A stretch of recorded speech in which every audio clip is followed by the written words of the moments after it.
What's good, y'all? I'm Josh. Welcome to our Community Engagement Project Part 2. Today, I'm going to outline how our project is based in with our thesis, what we were going for, our claim, and our first part of this project.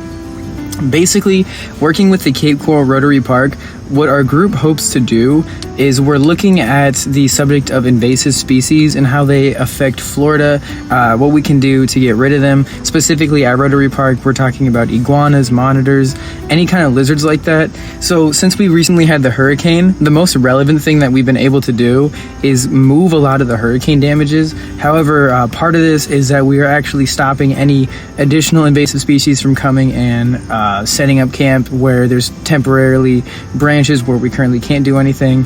Basically, we're just trying to do the heavy lifting at the same time. Pretty much what we're doing here, it's basically hurricane relief, but what it's actually doing is any invasive species, whether that be plants or animals, is trying to come in and take the habitat that's currently a bit unlivable, a bit damaged. It's a very big threat, really big deal too, and with the weeks it takes to clean up the hurricane, usually a lot of heavy influx of lizards can show up, or snakes even. That's a big issue.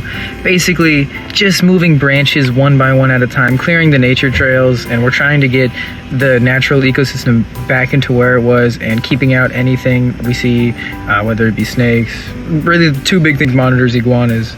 But that was all that we really are looking to focus on. We have a lot of pictures of moving those branches and a lot of sweat from it too. So enjoy the plethora that we collected.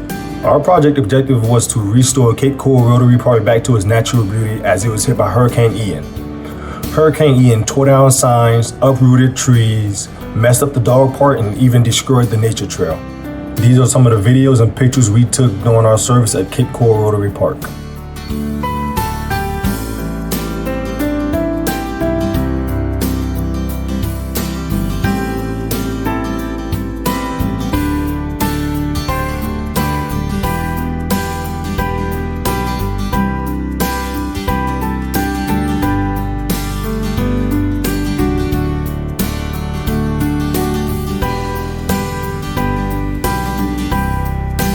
We was able to complete a large amount of community service at Cape Coral Rotary Park.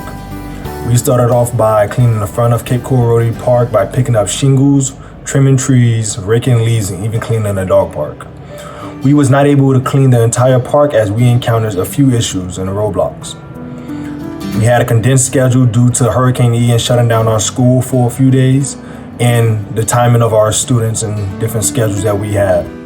Our work at Cape Coral Rotary Park lets us hit Sustainable Development Goal number 12 and number 15. Number 12 being responsible consumption and production, which we are doing by planting new trees and maintaining the wildlife. We consume the environment, but we're giving the protection back. We're also hitting number 15, which is life on land. And so basically we're protecting the life on land, maintaining everything rich for other people in our community, so that they can enjoy the park and so that other people can enjoy the park.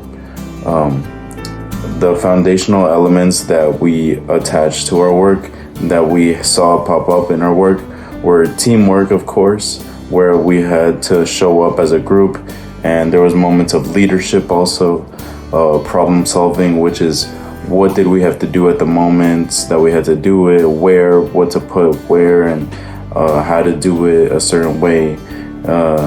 And we were giving our time away and giving our skills that we have away to the community, so that they could enjoy the park, and so that the wildlife stays good and healthy.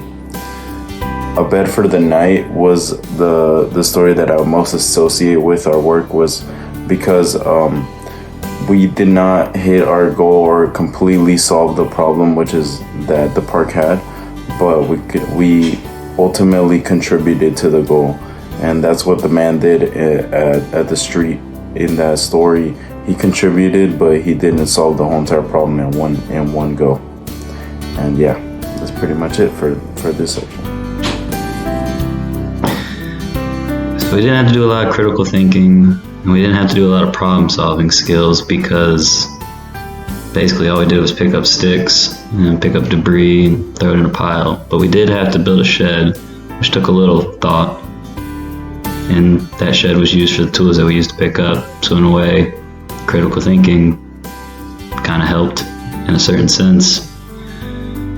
But we did use a lot of civic dialogue, because us picking up those sticks helped get rid of homes for invasive species like pythons and iguanas, because all those trees fall and give home to those animals, and those animals are not good for the natural preserve, because it affects the homes of some birds and like gopher turtles that are native to the area, and they also eat certain plants that are important to the whole ecosystem here.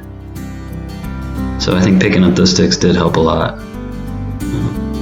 because we do not want iguanas here, and we do not want those big old snakes here,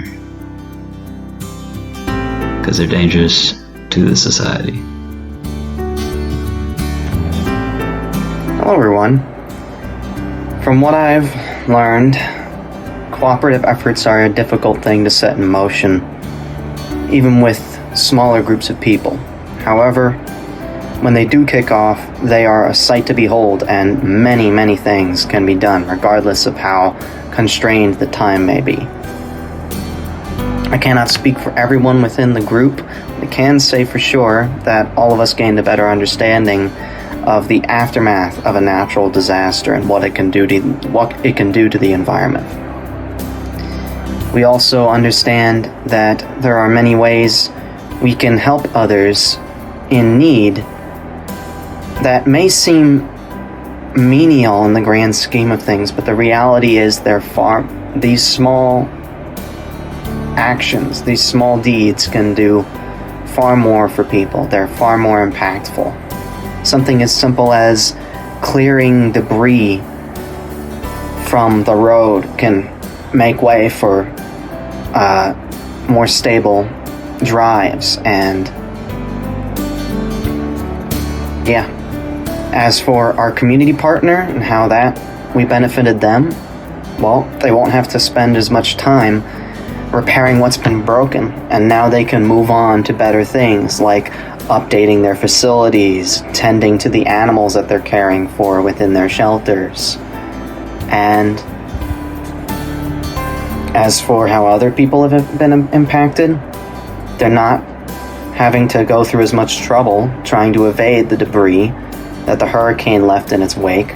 Now they can walk down the roads and the streets without having to be concerned about stepping on fallen branches and all kinds of other stuff. We each spent a great amount of time to tend to the needs of various forms of wildlife and, of course, the people within the area. The more help we offered, the more serene the place that we were working at looked by the time we left at the end of the day. That's the biggest thing I can take away from it, and I think it's the biggest perk behind our work for that partner.